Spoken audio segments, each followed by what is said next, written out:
Chapter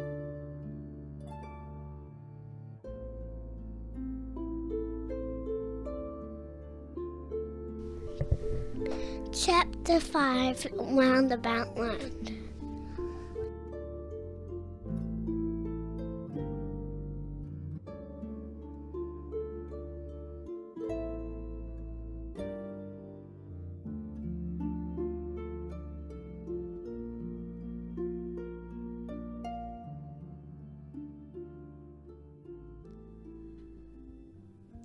One big, broad branch slanted upwards at the top of the faraway tree.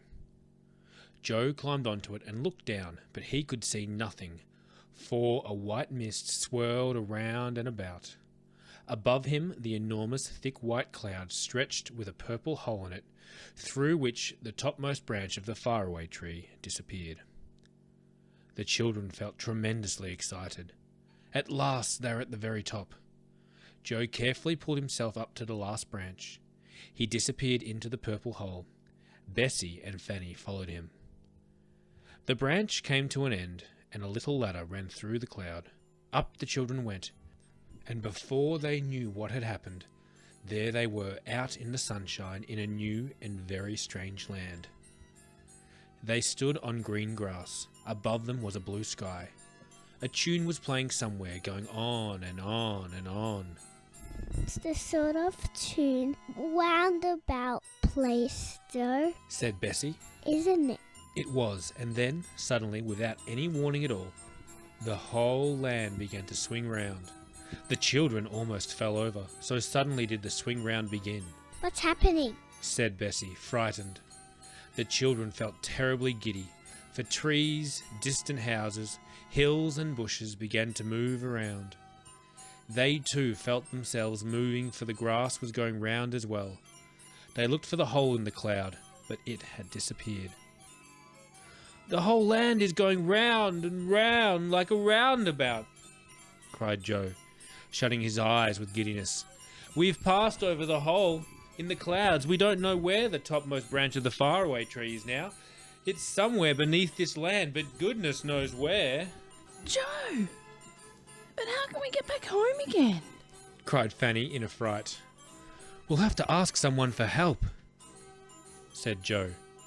The three began to walk away from the patch of green field in which they were standing. Bessie noticed that they had been standing on a ring of grass that seemed darker than the grass around. She wondered why it was, but she had no time to say anything, for really it was dreadfully difficult to walk properly in the land that was going round and round like a proper roundabout all the time. The music went on and on too. Hurdy-gurdy, hurdy-gurdy. Joe wondered where it came from and where the machinery was that worked the strange roundabout land. Soon they met a tall man singing loudly from a book. Joe stopped him, but he went on singing. It was annoying. "Hi diddle ho diddle derry derry down," shouted the man whilst Joe tried to make himself heard. "How can we get away from this land?" Joe shouted. "Don't interrupt me. Hi diddle ho diddle," sang the man, and he beat time with his finger. Joe caught hold of the bony finger and shouted again. "Which is the way out of this land, and what land is it?" "Now you've made me lose my time," said the man crossly. "I shall have to begin my song again." What is this land, please? asked Fanny. "It's roundabout land," said the tall man. "I should have thought anyone would have guessed that.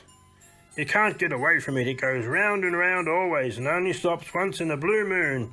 "There must have been a blue moon when we climbed into it," groaned Joe. "It had certainly stopped then." The man went off singing loudly.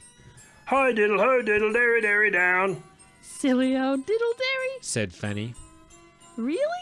We do seem to meet the most peculiar people. What I'm worried about is getting home. said Bessie. Mother will be anxious if we're not back when she is. What shall we do, Joe? "Let's sit down under this tree and have a bit more to eat," said Joe. So they sat down and munched solemnly, hearing the roundabout music going on all the time, and watching the distant hills and trees swinging round against the sky. It was all very strange.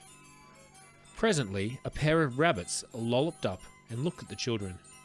Fanny loved animals and she threw a bit of cake to them. To her surprise, one of the rabbits picked up the cake in its paw and nibbled it like a monkey. Thanks, said the rabbit. It's a change from grass. Where do you come from? We haven't seen you before, and we thought we knew everyone here. Nobody new ever comes to Roundabout Land. And nobody ever gets away, said the other rabbit, smiling at Fanny and holding out its paw for a bit of cake too. Really? Said Bessie in alarm. Well, we are new to it, for we only came up about an hour ago. We came up this faraway tree. What? Cried both rabbits at once, flipping up their long ears in amazement. Up the faraway tree, did you say? Goodness, you don't mean to say that's touching this land? Yes, it is. Said Bessie. But I expect as this land is swinging around and round, that the topmost branch might be almost anywhere underneath it. There's no way of finding out. Oh, yes, there is. Said the first rabbit excitedly. If we burrow down a little way and make a hole, we can see whereabouts the faraway tree is underneath, and we can wait for it to come round again when the land swings above it.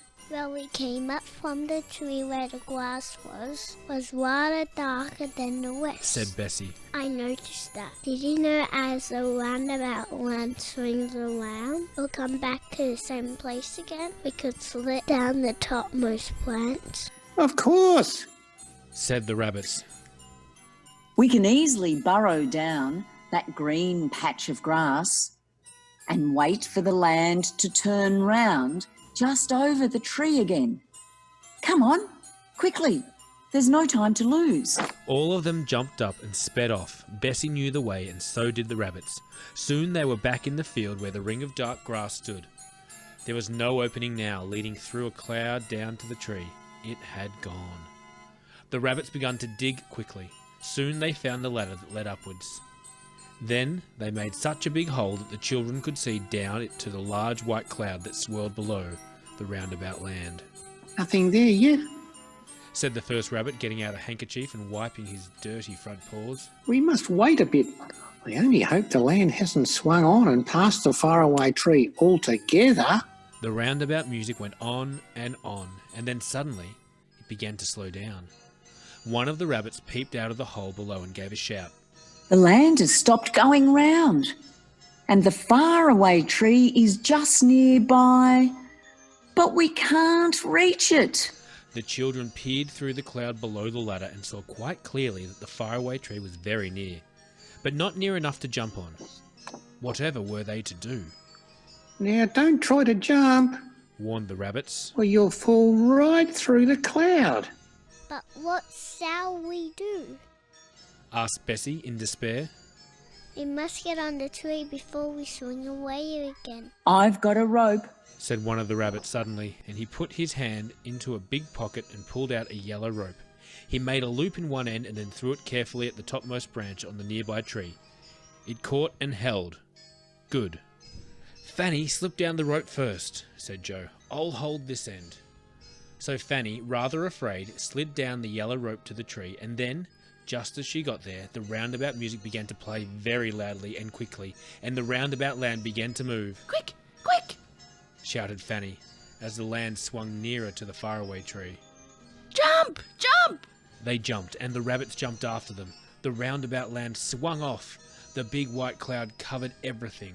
The children and the rabbits clung to the topmost branch and looked at one another. We look like monkeys on a stick, said Joe, and they all began to giggle. My goodness, what an adventure. I vote we don't come up here again.